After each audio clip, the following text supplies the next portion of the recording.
Okay, so next question. I have to remind myself what it is. Okay, so what is the relationship, or what do you see as the relationship between the learning goals of families and society and social service and social change? Well, so the Families and Society cluster is housed in the Child and Family Studies program, which is housed administratively in the School of Social Work. And sort of at each level, the Child and Family Studies major has a primary learning outcome that's related to assuming the role of a change agent.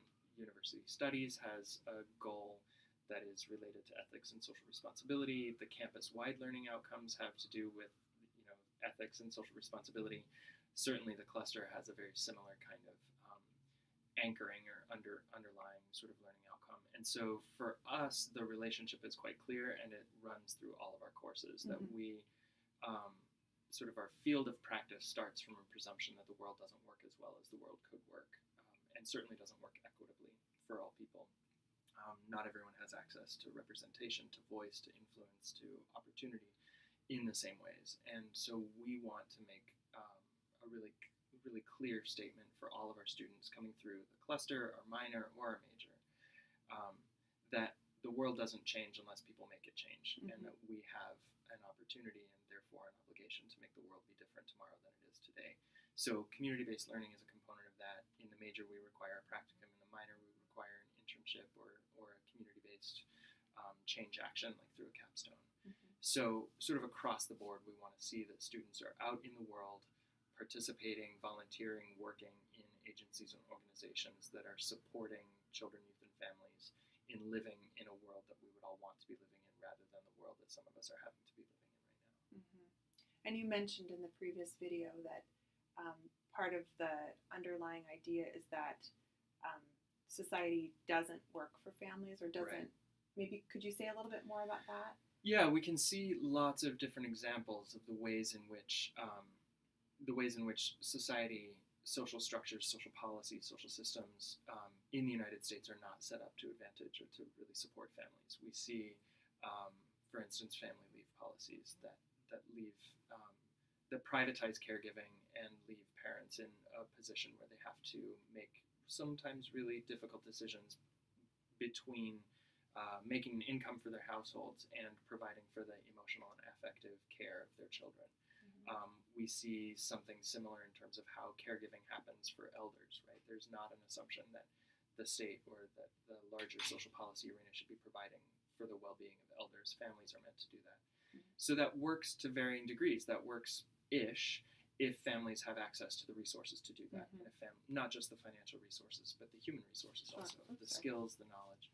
If they don't, those families are simply left behind. So we see tremendous poverty rates that are humiliating on a sort of global scale. The United States being one of the most industrialized, wealthiest nations in the country, also having one of the highest child poverty and child mortality rates of our comparator countries, suggests that we're not doing very well by our children and by our families. And so, when we look at graduation rates in the state of Oregon, when we look at differential discipline in schools based on race, we can see lots of different ways that children and families are systematically disenfranchised and disadvantaged.